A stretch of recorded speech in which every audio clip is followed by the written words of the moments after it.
A ver, ¿nos hemos parado a pensar alguna vez en esa sensación, esa lucha constante que parece que tenemos dentro? ¿O en cómo el caos que vemos fuera, en el mundo, podría ser en realidad un espejo de nuestro propio desorden? Bueno, pues hoy vamos a meternos de lleno en una idea potentísima del filósofo J. Krishnamurti, una idea que lo pone todo patas arriba, que la raíz de todo, absolutamente todo el conflicto, está en una mente fragmentada. Vamos a empezar con esta frase, que parece simple, ¿verdad? Pero que es la clave de todo. Krishnamurti dice, la conciencia es su contenido. Pensemos un momento en esto. Todas nuestras creencias, nuestros miedos, las tradiciones, los recuerdos, no son cosas que están en nuestra mente. Son literalmente la materia de la que está hecha nuestra mente. Son la conciencia en sí misma. Entender esto a fondo es el primer paso para poder desenredar todo lo demás. Bien, entonces, si la conciencia está hecha de todo ese contenido, ¿cómo se manifiesta en el día a día? Pues aquí llega el diagnóstico. Vemos el mundo en fragmentos. El desorden que hay fuera, las guerras, las divisiones, los conflictos, y el que sentimos dentro, en nuestro interior, tienen exactamente el mismo origen. Y no partimos de esto como una teoría filosófica, sino como un hecho, algo que cualquiera puede observar. Y aquí Krishnamurti nos lanza una pregunta muy directa. ¿La vida se percibe como un todo? ¿Como un único movimiento donde todo está conectado? ¿O más bien se vive en pedazos? Mi trabajo por un lado, mi familia por otro, mis problemas aquí, mis alegrías allá, como si fueran cajones separados. Según él, en la respuesta a esta pregunta está la raíz de todo el lío. Y es que esta fragmentación la vemos por todas partes, es constante. Creamos opuestos sin parar. Dentro de nosotros tenemos la lucha entre lo bueno y lo malo, lo consciente y lo inconsciente. Y fuera, pues es lo mismo pero a gran escala. Mi país contra tu país, mi Dios contra tu Dios. Y ojo, que esto no son solo ideas, ¿eh? Son las trincheras que cavamos cada día y que, claro, generan una fricción brutal y constante.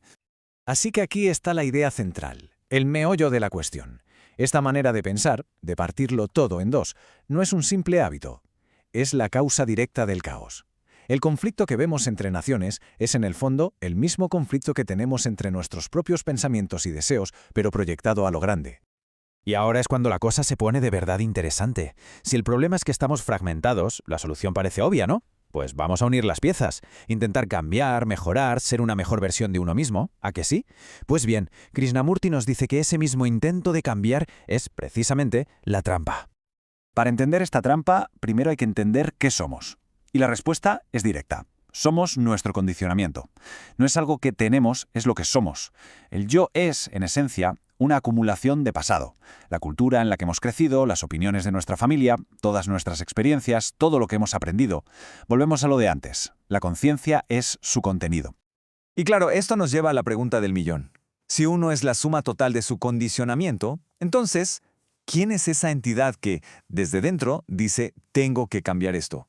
¿Quién es ese observador que parece situarse aparte, que juzga y que decide qué partes son aceptables y cuáles no? Pues lo que pasa aquí, según Krishnamurti, es un truco de la mente, pero de los buenos. Muy ingenioso. Resulta que un trocito de nuestro propio condicionamiento, imagínate la parte que he aprendido que hay que ser bueno, de repente se separa del resto y se disfraza de observador. Y desde ahí se pone a juzgar a todos los demás fragmentos. Pero claro, es una ilusión total. Es como si un prisionero dentro de una cárcel se pusiera un uniforme de guardia y se pusiera a dar órdenes a los demás. Da igual el disfraz, sigue estando dentro de la misma prisión. Esta cita lo clava, lo resume a la perfección. Cualquier esfuerzo que se haga por mejorar o por salir de la jaula, si viene de ese falso observador, lo único que hace es reforzar los barrotes. Es moverse de un rincón de la celda a otro, pensando que nos estamos escapando. Vale, entonces, si todo esfuerzo por cambiar solo empeora el problema, ¿estamos condenados? ¿No hay salida? Pues aquí es donde Krishnamurti propone algo totalmente radical. No una acción nueva, ni una técnica de meditación, sino una forma de percibir completamente distinta. Un ver que no nace del esfuerzo, sino de la pura y simple comprensión. Pensemos un segundo en el miedo y el placer. Parecen lo contrario, ¿no? Pues Krishnamurti dice que son dos caras de la misma moneda, el pensamiento. El pensamiento recuerda un placer que tuvimos en el pasado y proyecta el deseo de repetirlo en el futuro, y del mismo modo recuerda un dolor pasado y proyecta el miedo a que vuelva a pasar. En los dos casos, el pensamiento nos saca de lo único que es real, el ahora. Y este es, quizá, el descubrimiento más heavy de todos. Cuando la mente ve, pero ve de verdad, con una claridad total, que cualquier cosa que intente, aceptar, rechazar, analizar, controlar, es solo otro movimiento dentro de la misma trampa, se da cuenta de que no puede hacer absolutamente nada.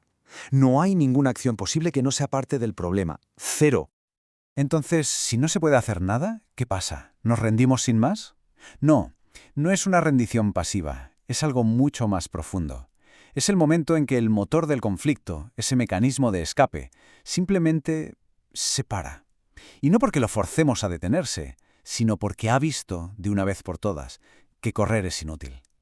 Krishnamurti utiliza una analogía que es perfecta. Dice, no puedo hacer nada con el ruido del tren que pasa, por lo tanto, lo escucho. No me resisto. Pues con nuestro condicionamiento, con nuestro ruido interno, pasa lo mismo. Resistirse es inútil, es más ruido. La única posibilidad es una escucha total, una observación sin juzgar, sin querer cambiar ni un ápice. Simplemente ver lo que es, tal y como es. Y de esta observación silenciosa y sin elección, surge algo que Krishnamurti llama inteligencia.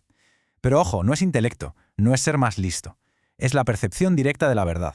Nace justo en el momento en que el cerebro viejo, el cerebro del pasado, reconoce sus propios límites y, al hacerlo, se calla. Así que esta exploración que hemos hecho no termina con una respuesta cerrada, sino con una pregunta que se queda ahí resonando. ¿Qué es posible cuando la mente deja de pelear consigo misma? ¿Qué pueden hacer de un silencio que no ha sido impuesto, sino que surge de la comprensión más profunda que existe?